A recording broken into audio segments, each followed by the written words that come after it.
할렐루야. 할렐루야. 오늘도 예배 자리에 오신 우리 모든 성도님들 환영하며 축복합니다. 우리 옆 사람과 함께 인사할까요? 사랑합니다. 축복합니다.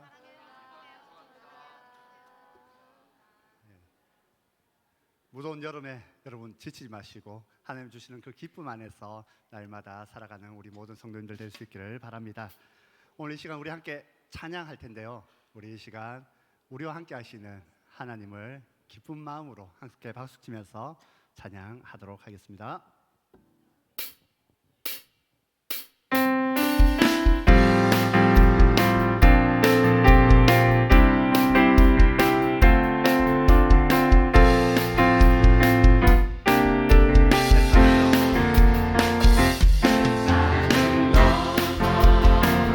가운데로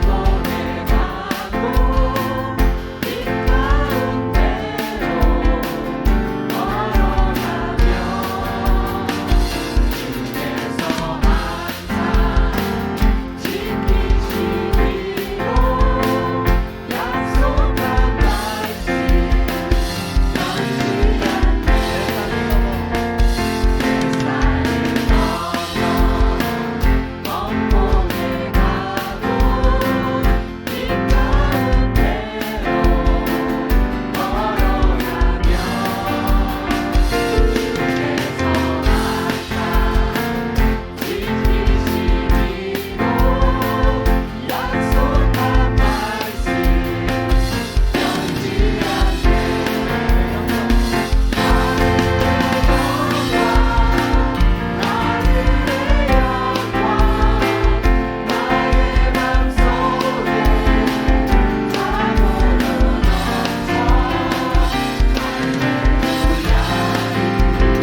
하나님은 영이시니 예배하는 자가 영과 진리로 예배할지니라. 아멘.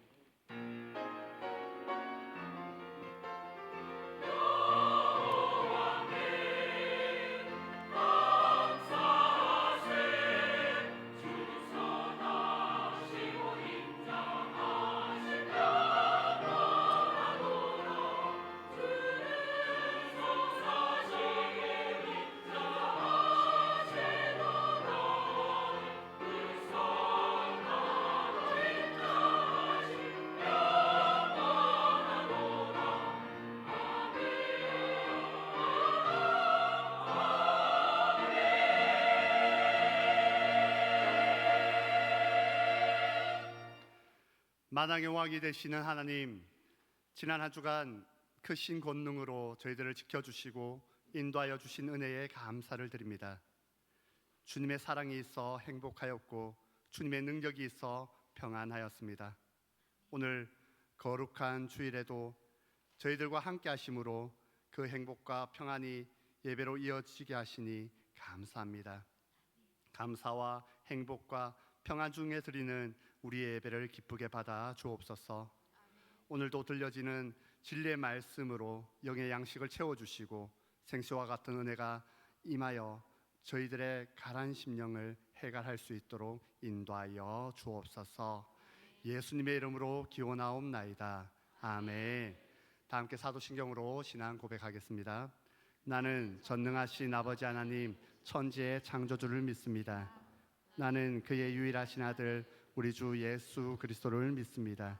그는 성령으로 잉태되어 동정녀 마리아에게서 나시고 본디오 빌라도에게 고난을 받아 십자가에 못 박혀 죽으시고 장사된 지 사흘 만에 죽은 자 가운데서 다시 살아나셨으며 하늘에 오르시어 전능하신 아버지 하나님 우편에 앉아 계시다가 거기로부터 살아있는 자와 죽은 자를 심판하러 오십니다.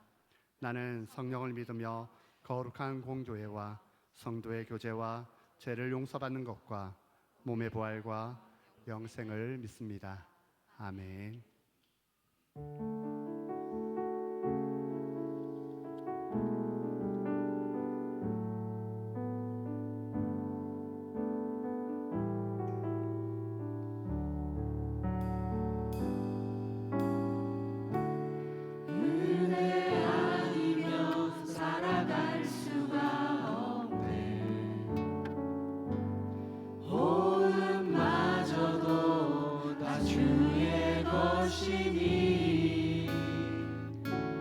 세상 평안과 위로 내게 없어도 예수 오직 예수뿐이네.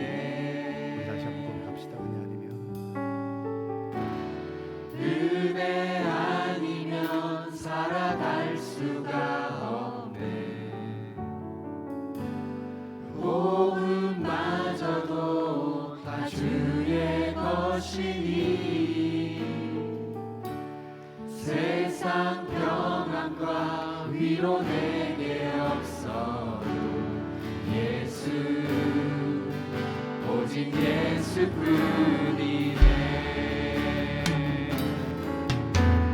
그 시계에 다 볼 수도 없고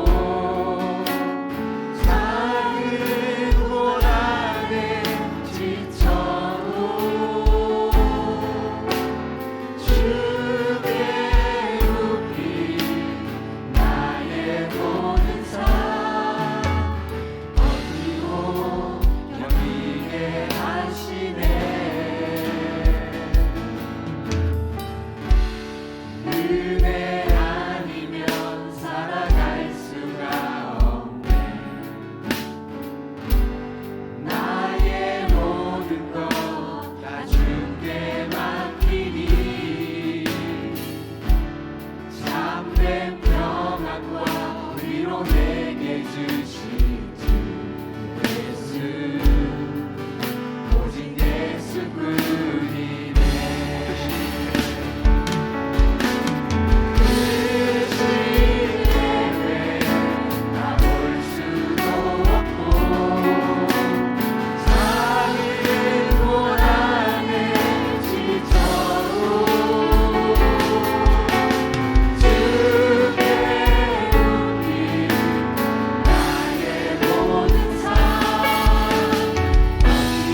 만복의 근원 되시는 하나님 아버지, 하나님을 예배하는 복된 자리에 불러주시고 저희들이 하나님을 예배케 하시니 감사드립니다.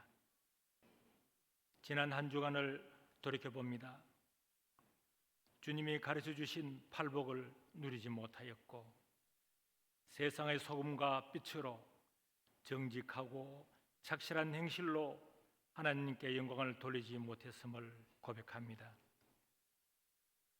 구하기 전에 우리에게 있어야 할 것을 아시는 하나님께 일용할 양식을 넘어 이방인처럼 중언부언하였음도 고백합니다. 우리에게 죄전 모든 사람들을 예수님의 사랑과 이름으로 용서합니다. 저희 한 주간의 죄악을 용서하여 주시옵소서. 사탄의 시험에 빠져 예수님을 은 30냥에 팔아넘긴 가룟 유다도 한때는 더러운 귀신을 쫓아내고 병과 모든 약한 것을 고치는 권능을 받고 전도 여행을 다녔던 제자들 중에 한 사람이었습니다. 하나님, 저희를 시험에 빠지지 않게 하시고 천국에 이를 때까지 악에서 구하여 주시옵소서. 목사님의 설교를 통해 하나님의 뜻을 알게 하여 주시고 헤세드 찬양단과 할렐루야 찬양대와 온 성도들이 입을 모아 드리는 찬양으로 하나님 거룩히 여김을 받으시옵소서. 모든 성도가 믿음에 굳게 서서 사랑으로 하나 되고 어른 세대는 부모 세대와 다음 세대를 위해 기도로 후원하고 부모 세대는 어른 세대를 공경하고 다음 세대를 믿음으로 기다리며 양육하고 다음 세대는 믿음 안에서 어른 세대와 부모 세대를 공경하고 사랑하며 온전케 하시는 예수님을 바라보며 자라게 하셔서 하나님으로부터 사랑받는 교회와 가정들이 다 되기를 기도합니다. 하나님 아버지, 세계 선교를 위해 수고하는 모든 선교사님들과 가족들을 축복합니다. 저희 교회가 선교하는 해외 선교지가 인도네시아 필라델피아 교회를 포함해서 10개 나라가 있습니다. 선교지마다 하나님의 영광이 나타나기를 기도합니다. 하나님, 우리 대한민국과 교회를 불쌍히 여겨 주시옵소서.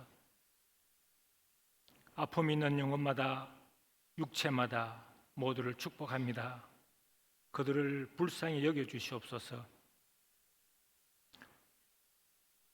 군대와 출타와 여러 사정으로 이 시간 함께하지 못한 모든 믿음의 식구들과 저희들의 아이들, 특히 병석에 있는 모든 성도들 하나님 지켜보아여 주셨다가 건강한 모습으로 예배 장소로 인도하여 주시기를 간구합니다.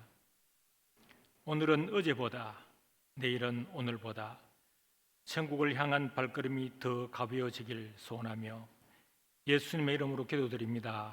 아멘.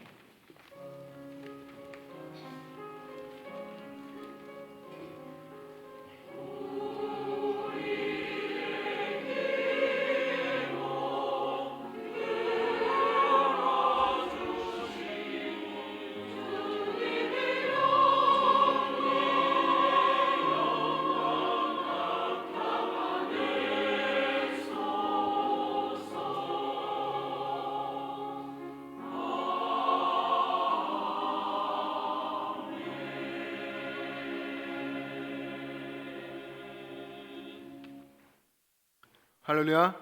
우리 좌우 앞뒤 분들하고 인사 나누겠습니다. 반갑습니다. 사랑합니다.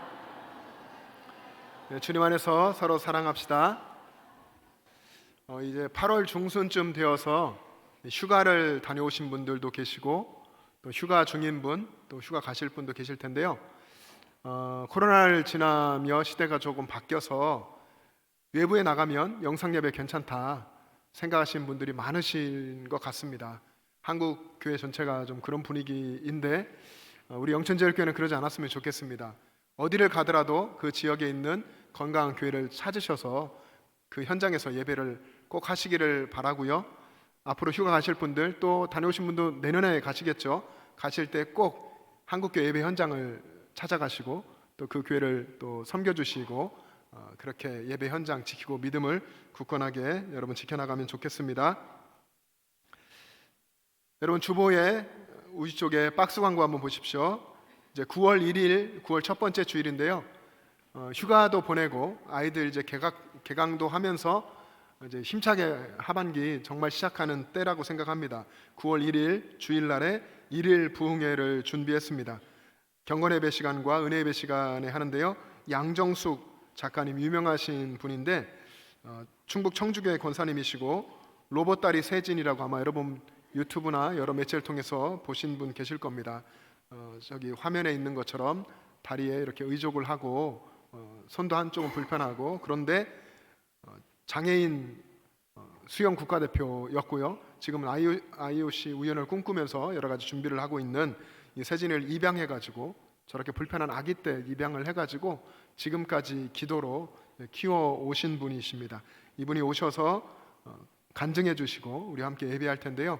9월 1일 기억하시고 여러분 주변에 또 전도하고 싶은 분들 여전히 계시잖아요. 우리가 생명을 살리는 사람들인데 주변에 믿지 않는 분들 늘 마음에 품고 바라보고 계실 텐데 이날 여러분 새 생명 전도 축제처럼 생각하시고 전도해서 함께 오시면 좋겠습니다.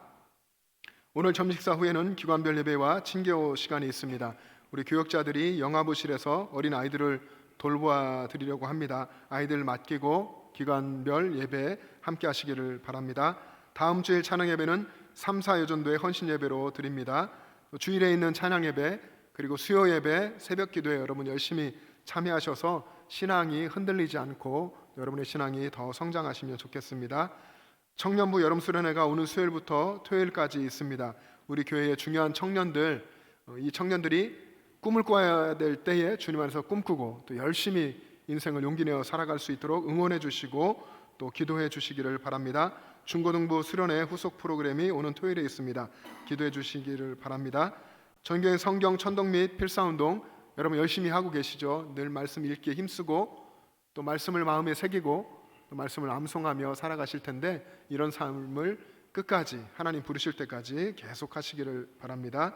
장례 소식입니다. 고 조영식 성도님 정영원 집사님의 모친 되시고 최정임 권사님의 시어머님 되시는데 하나님의 부르심을 받으셨고요. 장례 예식을 은혜 가운데 마쳤습니다. 고 이종주 은퇴 집사님 성용환 장로님의 모친 되시고 이봉 권사님의 시어머님이 되시는데 장례를 이제 진행 중에 있습니다. 그래서 내일까지 장례가 진행될 텐데요. 여러분 기도해 주시고 또 함께 참여해 주시기를 바랍니다. 늘 하나님 말씀을 붙들고 승리하시는 여러분 되시기 바랍니다.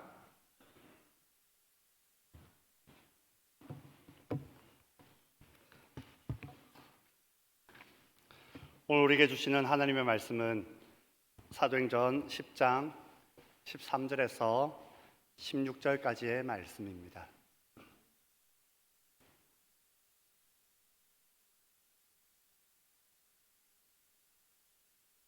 하나님 말씀을 봉독하겠습니다.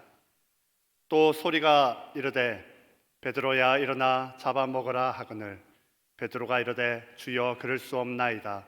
속되고 깨끗하지 아니한 것을 내가 결코 먹지 아니하였나이다 한데 또 두 번째 소리가 있으되 하나님께서 깨끗하게 하신 것을 내가 속되다 하지 말라 하더라. 이런 일이 3번 있은 후 그 그릇이 곧 하늘로 올려져 가니라. 아멘.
아멘.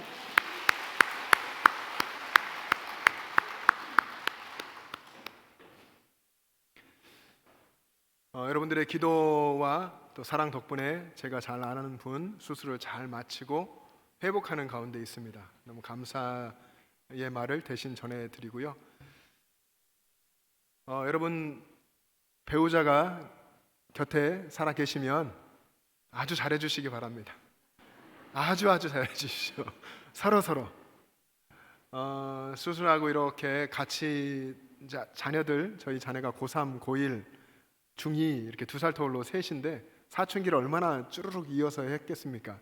지금도 이제 그런 상황들 속에 있는데 보면서 아이고 제 마음에는 내가 해도 저는 좀 꼼꼼한, 그래도 여러분들 그렇게 보시고 다 아시겠지만 그런 성향도 있습니다. 또 건강한 편이기도 하고 내가 하면 잘할 수 있을 것 같은데 막 애들 양육하고 청소하고 그런 생각도 했었는데 다 무너지더라고요. 아내와 이렇게 며칠 동안 같이 있으면서 이렇게 눈을 서로 바라보면서 식사하는 것도 얼마나 이게 감사한 일인지, 또 얼마나 이것만으로도 행복한 것인지 그런 거를 또 느꼈고, 가기 전에도 그랬지만 이제 돌아와서도요, 아이들 챙기며 또 목회도 하며 이렇게 하면서 집안일 하며 애들 챙기는 것 정말 만만하지 않구나, 너무 힘든 일이구나 하는 것들을 계속 느끼고 있습니다. 남편분들 이런 경험을 못하신 분들은 잘 모르실 겁니다, 아직. 그러나 경험했다 생각하시고 아내를 소중하게 여기고 정말 대단한 일을 한다 생각하시고 아껴주시고요. 물론 아내도 남편 밖에 일하는 거 정말 고된 일이고 어려운 거니까 늘 이제 격려해 주시고 서로 사랑하며 살아가시기를 바랍니다. 그래서 제가 가지고 있었던 생각들이 요즘 많이 무너지고, 그리고 하나님께서 저도 우리 자녀들도 이렇게 훈련해 가는 시간으로 감사하게 받아들이고 있습니다.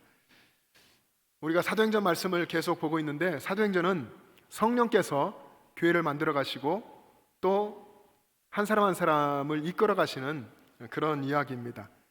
사도행전의 주인공이 마치 사도 베드로 같고 사도 바울 같지만 실제로는 성령께서 그들을 이끌어서 성령께서 행하신 역사입니다. 그래서 성령행전이라고도 이야기를 합니다.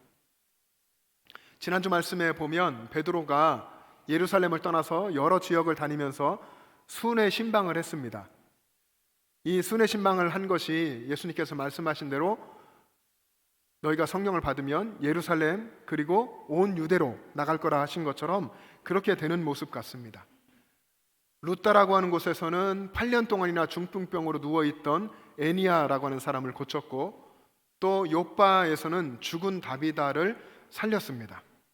그리고서 베드로는 요빠라고 하는 그곳에 며칠을 머무르게 되는데, 성령께서는 이 베드로가 시몬이라는 무두장이의 집에 머무르게 하십니다.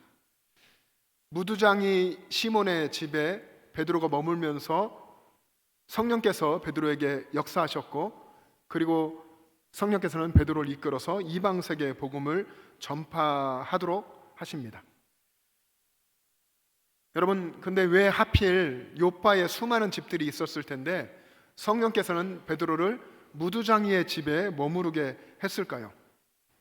여러분, 무두장이가 어떤 직업인지 아십니까? 무두장이, 이 무두장이는 이 짐승의 가죽을 벗기잖아요. 그럼 이 날 가죽이 있는데 이 가죽에 붙어 있는 살이나 기름기 그리고 털 이런 것들을 완전하게 제거를 해서 부드럽고 좋은 가죽을 만들어내는 일을 하는 사람입니다. 그 당시에는 아주 천하게 여겨졌던 직업이었습니다. 대부분의 역사 시대 속에서는 이런 일을 하는 사람은 천하게 여겨졌겠지만, 지금 우리가 사는 시대에는 이런 분들을 어쩌면 장인이라 말할지도 모르겠습니다. 굉장히 특별하게 대우해주고 그럴 수 있는데, 2000여 년 전 그때 당시에는 굉장히 천한 사람이었고 그렇게 여겨졌습니다. 천하게 여겨졌습니다. 성령께서는 베드로가 요빠라고 하는 도시에서 죽은 사람도 살렸고 많은 사람들의 칭송을 받았을 텐데 그를 가장 낮은 사람의 집에 있게 하신 겁니다. 그리고 그 낮은 자리 거기에 있을 때에 성령께서 역사하셔서 복음이 이방으로 확산되게 하신 겁니다. 성경을 읽어보면 구약 성경도 그렇고요, 신약 성경도 하나님께서는 가난한 자, 소외된 자, 낮은 자를 향하시고 복음은 언제나 가난한 사람 그리고 낮은 자리로 향합니다. 요즘 날씨가 너무 뜨겁습니다. 전 세계적으로 이제 기온이 다 올라가고 힘든데 낮 12시라는 시간이 굉장히 뜨거운 시간이죠. 오늘 성경을 보면 낮 12시 정오 시간에 베드로가 기도하러 지붕에 올라갔습니다. 거기에서 기도하는 습관에 따라 기도하던 중에 환상을 보게 됩니다. 이 환상의 내용은 하늘에서 큰 보자기가 내려오는데 그릇같이 생긴 이 보자기가 내려오고 그 안에 보니까 4발 가진 짐승들이 있고 기는 것 그리고 공중에 나는 것들이 담겨 있습니다. 그리고 소리가 들리는데 베드로야 일어나 잡아먹어라. 베드로가 볼 때에는 환상 속에 보인 짐승들이 있고 기는 것들이고 또 공중에 나는 것들이지만 레위기 11장에 있는 그 율법에 기록된 대로 유대인들이 먹지 않는 하나님 먹지 말라 했던 부정한 것들이었습니다. 그래서 베드로는 주님의 음성인 줄을 알았지만 주님의 이 음성을 완강히 거부합니다. 평생 동안 그가 지켜왔던 율법, 그 율법을 지키기 위해서 주님의 음성조차도 외면한 것입니다.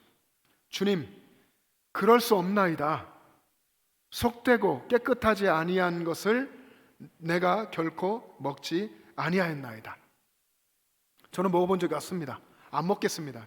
이렇게 이제 주님의 명령을 거부한 겁니다. 그때 주님의 음성이 또 들립니다. 하나님께서 깨끗하게 하신 것을 내가 속되다, 부정하다 하지 말라. 이런 일이 이 환상 속에서 3번이나 있었습니다. 그리고 그 그릇이 하늘로 올려져 갑니다.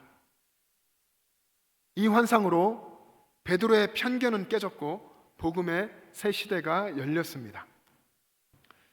주님께서 보여주신 환상으로 베드로가 가지고 있던 이방인들을 향한 편견, 고정관념, 이 선입견이 다 깨어졌습니다.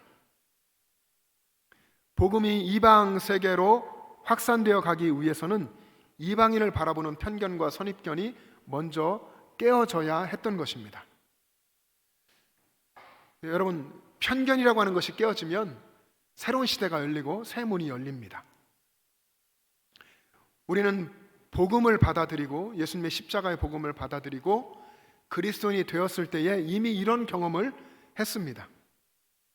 예수님 믿기 전에 기존에 내가 가지고 있었던 그런 중요하게 여겼던 것들 예수님 안에서 다 버리고 내려놨고, 그리고 예수님 만나기 이전에 움켜쥐고 있었던 세상의 가치들도 예수님 안에서 다 버렸습니다.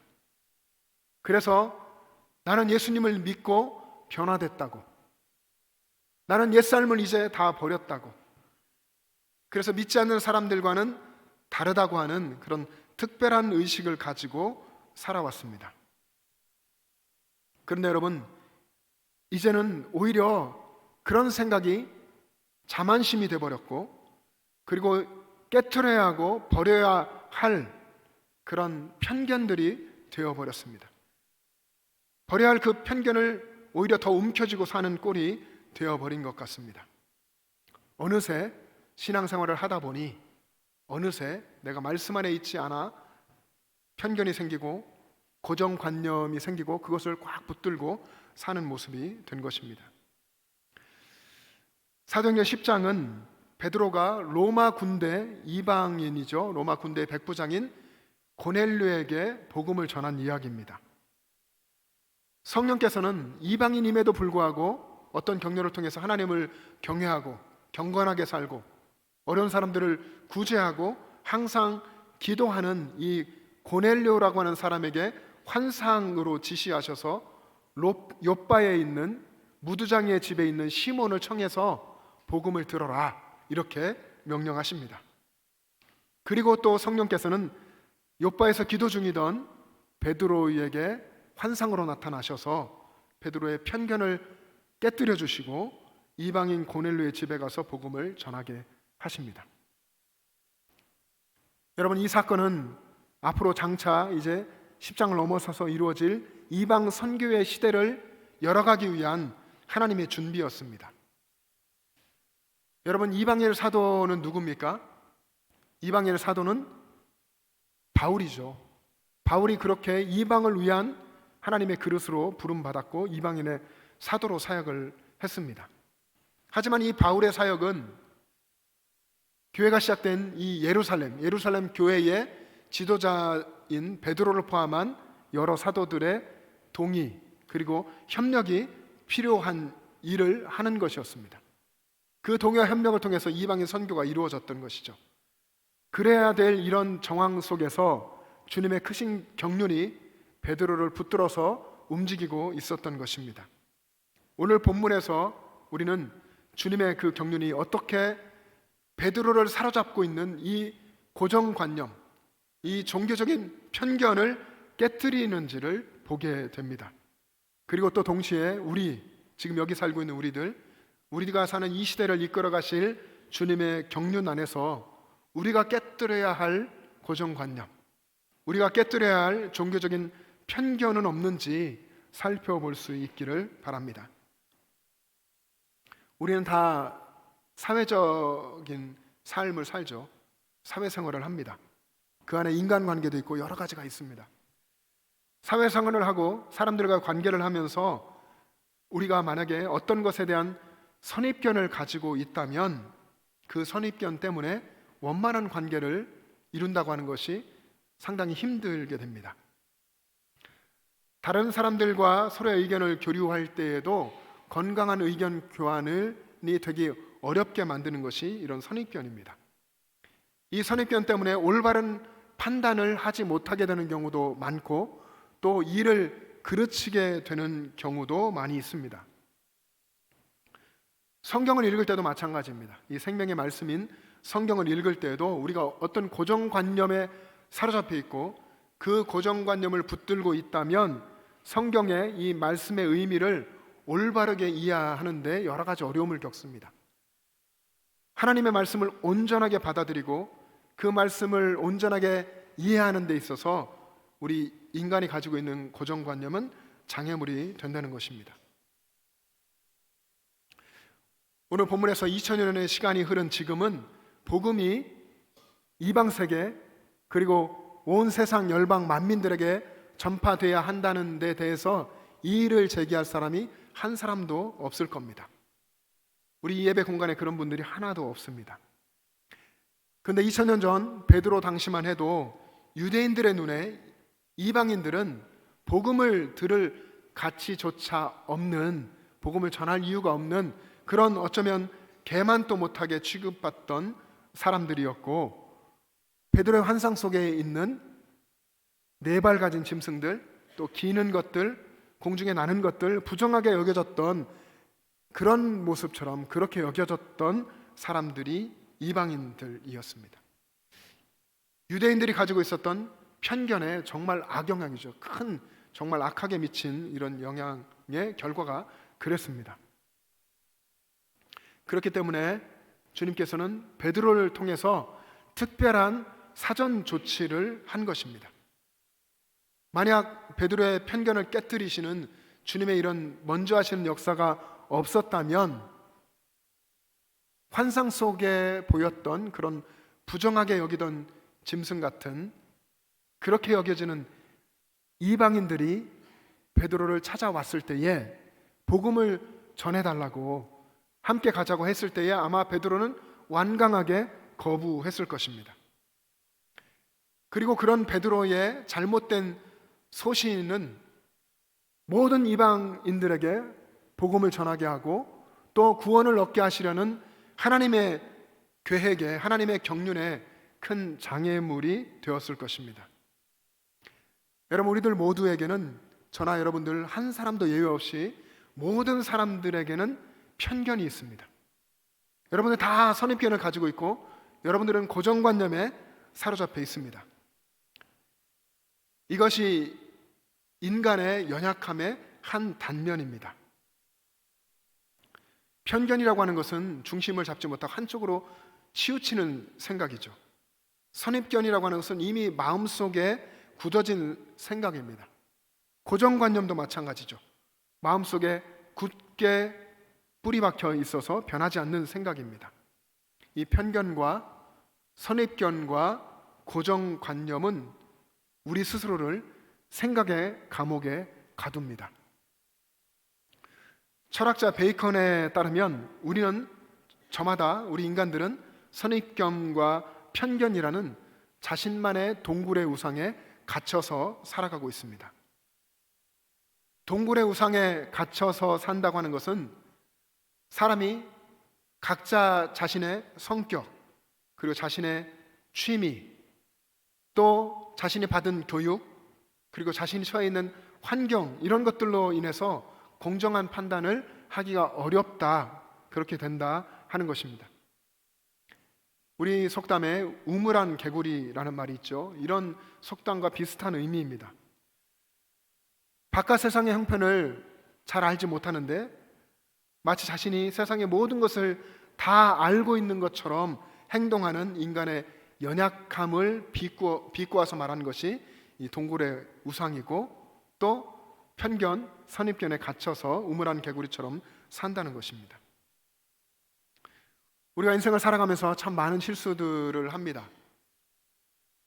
그렇게 하는 여러 실수들의 원인이 있을 텐데 그 중요한 원인 중에 하나가 바로 이 선입견, 편견, 이런 것입니다. 여러분, 감옥이라고 하는 것은 베이컨이 말한 이 감옥을 생각할 때, 또 우리 지금 현실에 존재하는 이 감옥이라는 것을 보면 누가 풀어줘야 되잖아요. 스스로 나오기 어려운 것이 감옥입니다. 이런 생각의 감옥, 또 동굴의 우상, 편견, 선입견, 고정관념이라고 하는 이런 감옥에서 베드로는 어떻게 벗어났을까요? 어부였던 베드로가 고기를 잡는데 실패한 장면이 성경에 기록되어 있습니다. 갈릴리 호수가 늘 그가 고기를 잡던 그곳에서 고기 잡는데 실패했습니다. 그때 예수님이 오셔서 깊은 데로 가서 그물을 던지라고 말씀하시죠. 여러분, 어부들에게는 선입견이 있습니다. 경험을 통한 선입견, 깊은 곳에서는 고기 잡기가 힘들다 하는 그런 선입견이 있습니다. 그런데 그럼에도 불구하고 베드로는 주님의 말씀에 의지해서 깊은 곳에 가서 그물을 내렸고, 그래서 엄청난 양의 물고기를 잡았습니다. 또 사람은 물 위를 걷지 못한다는 그런 고정관념이 있죠. 베드로도 그런 고정관념에 매여 있었을 것인데, 주님께서 말씀하시자 그는 그 말씀에 의지해서 배에서 내려서 바다 위에 발을 디뎠고 그는 바다를 걷게 됐습니다.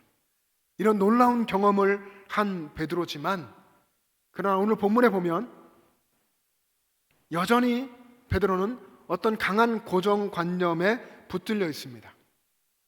그것은 다른 것이 아니라 이방인을 개처럼 하찮게 여기고, 그래서 그들에게 복음이 필요하다라고 생각하지 않는 그런 생각이었습니다. 그래서 주님께서는 베드로에게 부정한 것들이 가득 들어있는 보자기를, 그릇을 보여주시고 먹으라 하는 환상을 주셨던 것입니다. 잡아 먹어라. 주님, 결코 그럴 수 없습니다. 마치 다른 제자는 다 부인해도 저는 결단코 주님을 죽을지언정 부인하지 않겠습니다, 이렇게 말했던 것처럼 결코 부정한 것을 먹지 않겠습니다. 주님께서 하나님이 깨끗하게 하신 것을 내가 속되다, 부정하다 하지 말라. 3번이나 이런 환상을 보게 되죠. 그리고 그릇은 올라가고 베드로가 그 환상의 의미를 생각할 때에 고넬료가 보낸 사람들이 도착했고, 베드로는 고넬료의 집에 가서 복음을 전했습니다. 복음을 전하자 고넬료와 그의 친척들, 그의 모인 친구들까지 그들에게 모두 성령이 임했고 그들은 다 세례를 받았습니다. 여러분, 베드로는요, 어떤 면에서는 우리 같은 그런 사람이었습니다. 예수님의 제자로 예수님 곁에서 3년 동안이나 훈련받으며 사역을 했지만 여전히 유대교의 문화적 기반을 완전히 탈피하지를 못했습니다. 예수님께서 나는 율법을 폐하러 왔다고 말씀하셨지만 그 말씀의 의미를 제대로 이해하지 못했습니다. 결국 예수님의 제자이면서도 율법의 틀을 벗어나지 못한 베드로는 이방인 선교에 대한 마음을 품지도 못했습니다. 하지만 주님께서는 부정하게 여기는 그것들을 하나님이 깨끗하게 하셨다, 잡아먹어라 말씀하시면서 그 환상을 통해서 그런 베드로의 편견을 깨뜨려 주셨습니다. 우리도 오랫동안 살아온 우리의 문화 그리고 정서 이런 것들에 영향을 받을 수 있습니다. 당연히 영향을 받았습니다. 그래서 우리들은 하나님의 말씀 앞에서 우리는 우리 스스로 우리만의 틀을 만들고 있지는 않은지, 우리가 만든 율법의 틀은 없는지, 그 틀 속에 복음마저도 가두어 두려고 하는 그런 편협한 신앙의 모습은 없는지, 우리의 신앙에 이런 오류가 없는지를 스스로 살펴볼 수 있어야 합니다. 유대인들의 눈에 볼 때 이방인들은 상종하지 못할 그런 사람들이었지만 하나님께는 여전히 하나님이 사랑하는, 복음 안에서 하나님의 자녀로 거듭나야 할 하나님의 사랑하는 백성들이었습니다. 복음은 모든 것을 하나님의 마음으로 바라보게 합니다. 19세기 영국의 경제학자 존 스튜어트 밀은 자유론이라는 책에서 다양성의 가치를 이렇게 강조했습니다. 다양성을 말하면서 참된 자유를 이야기하는데, 참된 자유는 획일화를 통해서 오는 것이 아니라 나 그리고 나와 다른 사람들을 내가 얼마나 이해하고 얼마나 그들을 품을 수 있는지, 거기서부터 참된 자유가 시작된다고 했습니다. 우리는 때때로 우리와 성격이 다른 사람, 우리 가족 중에서도 심지어 우리 가까운 이웃 가운데서도 우리 함께 신앙생활하는 성도들 속에서도 나와 성격이 다른 사람, 또 성향이 다른 사람, 또 취미가 다른 사람, 또 생각이 다른 사람들을 보면서 그들을 마치 나와 다르니까 틀렸다, 잘못됐다 라고 그렇게 간주해 버리기도 합니다. 나와 다르다는 것을 틀렸다, 잘못됐다 라고 이해하려고 합니다. 네, 그것은 분명히 틀린 것이죠. 잘못된 것입니다. 오히려 이런 여러 가지 다른 것들, 내가 있고 나와 다른 사람이 있고 다른 사람의 눈에는 또 내가 다르고, 이런 다양한 것들을 통해서 모든 사람들을 구원하기를 원하시는 하나님의 크신 경륜이 드러나게 하십니다. 그래서 우리는 주님 안에서, 복음 안에서 서로를 향해서 열린 시선으로 바라보아야 합니다. 여러분, 말씀드린 대로 다시 강조하면 우리들 모두에게는 편견이 있습니다. 내가 보는 저 사람만 편견이 있는 것이 아니라 내게 편견이 있습니다.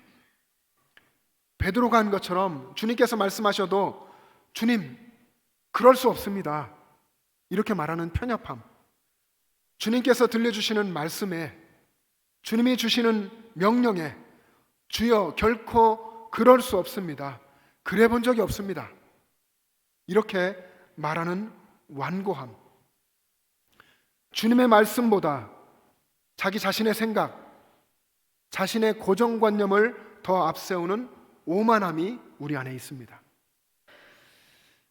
그런데 이런 견고해 보이는 이 진도 복음 앞에서는, 주님 앞에서는, 주님의 말씀 앞에서는 다 무너집니다.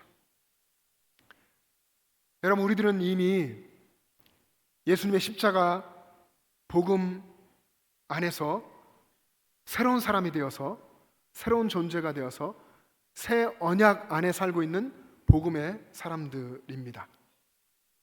그래서 우리는 우리가 이미 예수 그리스도 안에서 버린 이 옛 사람, 옛 성품, 옛 언약인 이 율법에 매인 편견에 갇히지 않도록 우리 늘 말씀을 붙들고 살아가야 합니다.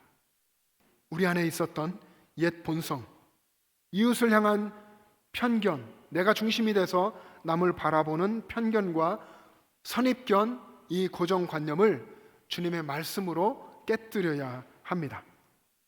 주님의 말씀, 이 성경의 말씀을 붙드는 순간, 말씀을 따라 순종하며 살아가는 그 순간 우리 안에 자리 잡은 편견과 선입견과 고정관념이 다 깨어집니다.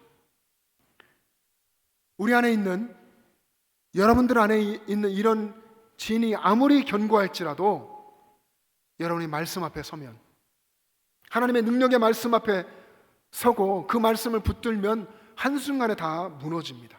그리고 성령께서 새로운 문을 열어주실 것입니다. 이 놀라운 경험을 하게 되는 여러분 되시기를 주님의 이름으로 축복합니다. 기도하겠습니다.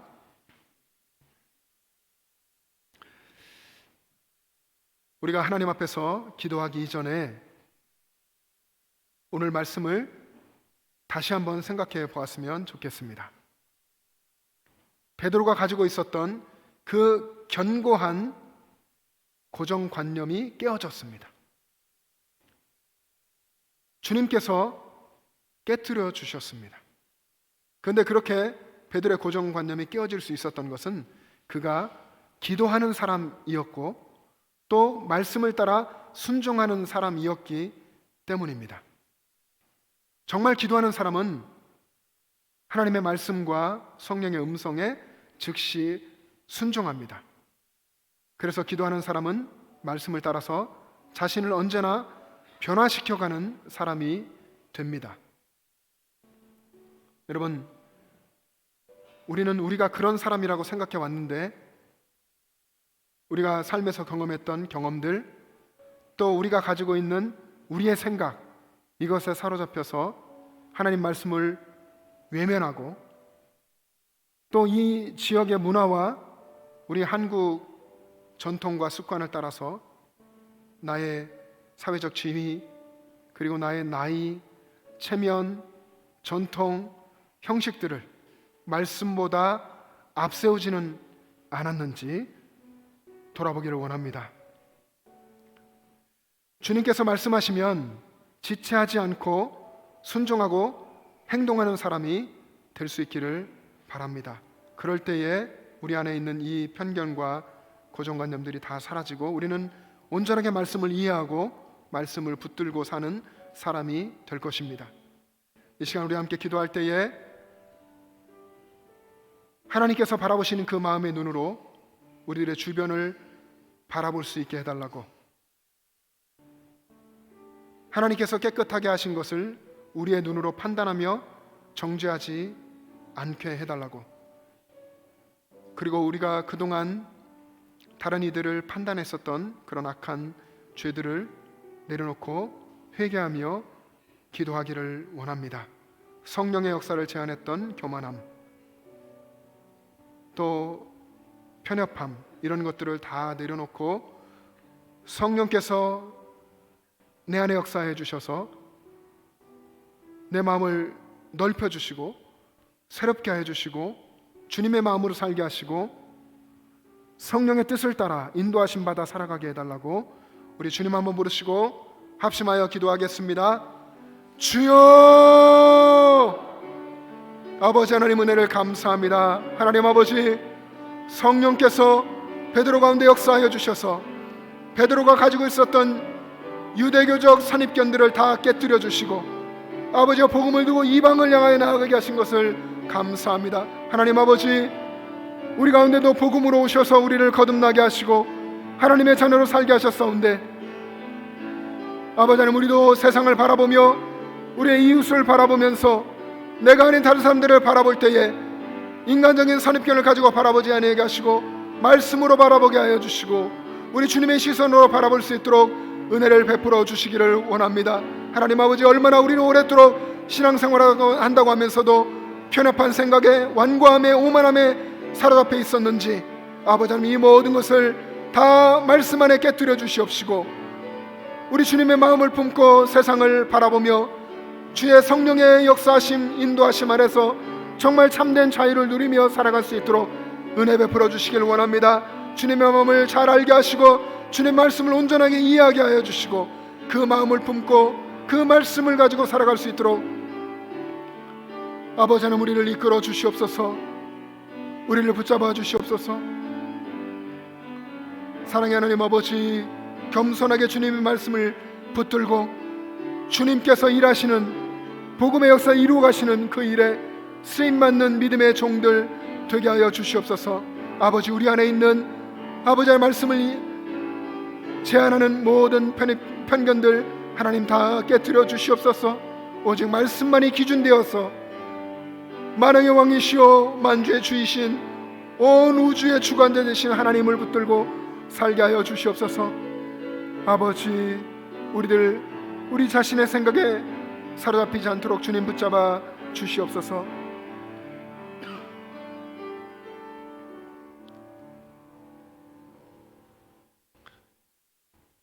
만왕의 왕이신 하나님 아버지, 그 크고도 광대하신 주님께서 나 인생의 주인 되심을 감사드립니다. 우리 주님의 놀라우신 은혜로 우리가 하나님의 자녀가 되었음에도 불구하고 여전히 세상적인 생각들과 또 믿음으로 산다 하면서도 가지고 있는 이런 종교적인 편견에 사로잡혀 살 때가 얼마나 많았었는지 모릅니다. 주님, 그 모든 주님의 능력을 제한했던 삶들을 용서하여 주시고 이제 주님의 말씀을 우리 마음에 품고 우리 주님을 마음에 모시고 주님의 마음으로 이웃과 세상을 바라보면서 주님이 일하시는 복의 통로로 살아가게 하여 주시옵소서. 우리가 성령의 이끄심, 우리 주님의 말씀과 명령에 따라 순종하는 삶 살게 하여 주시옵소서. 감사드리며 예수님의 이름으로 기도합니다. 아멘. 이제 다 같이 일어나셔서 결단 찬송 부르며 봉헌하겠습니다.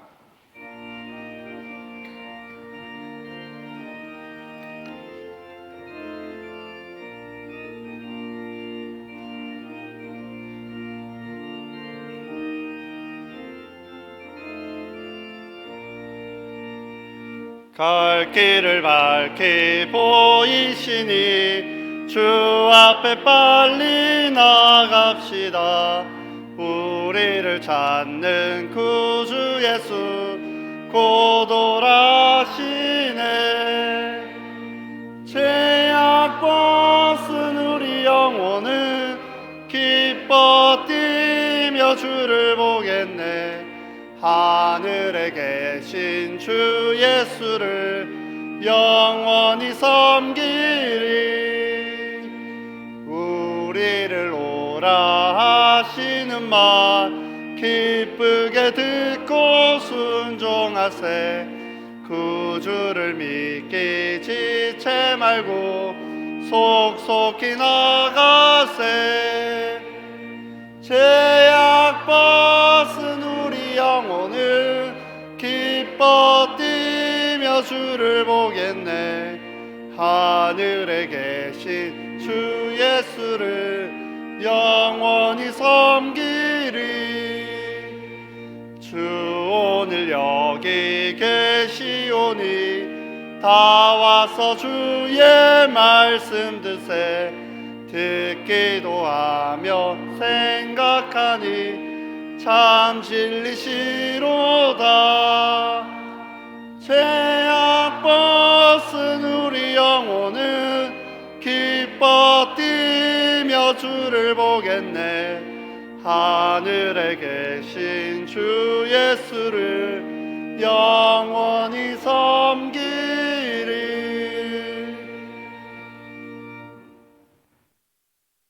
여러분, 이 예배를 마치시고 자치기관의 모임에 참여하시기를 바랍니다. 자치기관 모임이 어디에서 열리는지 모르시는 분들은 주보를 보시면 거기 나와 있습니다. 보시고 찾아가셔서 자치기관 모임 열심히 해주시고요. 또 선교회, 또 전도회란 이름으로 되어 있는데 여러분 모임을 할 때에 이 모임 통해서 이런 선교적이고 또 전도 지향적인 일들이 이루어질 수 있도록 회장님 중심으로 힘써 주시면 좋겠습니다.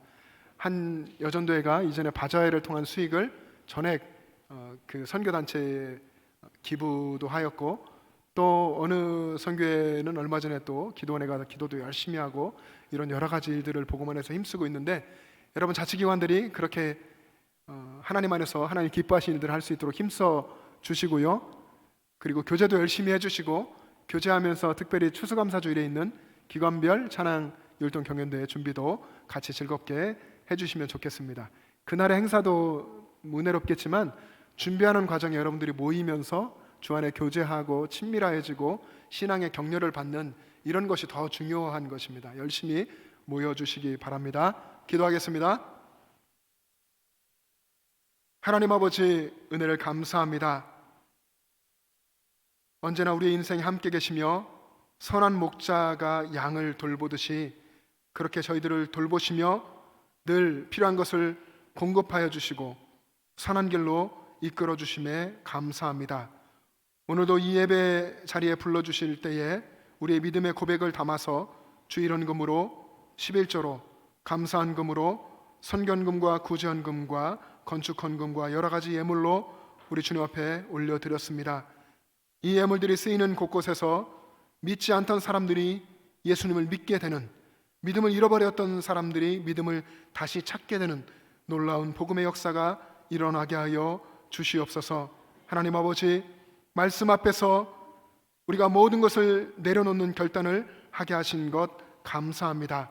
아버지 하나님, 우리들의 인생을 주님 붙들어 주셔서 우리들 삶의 현장인 이 영천에서 놀라운 복음의 역사를 우리를 통해서 이루어 주시옵소서. 하나님 아버지, 이 자리를 간절히 사모하지만 나오시지 못하신 연로해지신 어르신들, 육신의 질병과 여러 가지 형편 아래에 있는 모든 분들 긍휼히 여겨 주시옵시고, 그 자리에서 주님을 더욱 의지하게 하여 주시고, 주님께서 고치시고 또 새롭게 하시는 놀라운 역사로 함께하여 주시옵소서. 아버지 하나님, 우리에게 주신 이 믿음이 날마다 성장해 가기를 원합니다.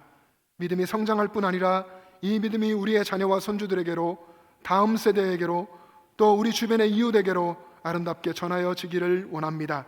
아버지 하나님, 언제나 우리 교회, 우리 성도님들이 주님과 동행하며 생명을 살리는 사람들 되게 하여 주시옵소서. 이제는 우리 위해서 십자가에서 생명을 내어주신 우리 주 예수 그리스도의 은혜와 하나님 아버지의 영원하신 사랑하심과 우리의 삶에 함께 계시는 성령님의 교통하심과 충만하심이 마음속에 모든 편견과 고정관념을 하나님의 말씀을 붙들므로 다 내려놓고 말씀 안에서 세상을 바라보며 주님의 마음을 품고 살기를 원하는 영천절의 모든 가족들과 그들의 가정과 이 땅의 교회들과 이 나라와 민족과 세계 열방 위에 지금부터 영원토록 함께 계시기를 간절히 축원하옵나이다. 아멘.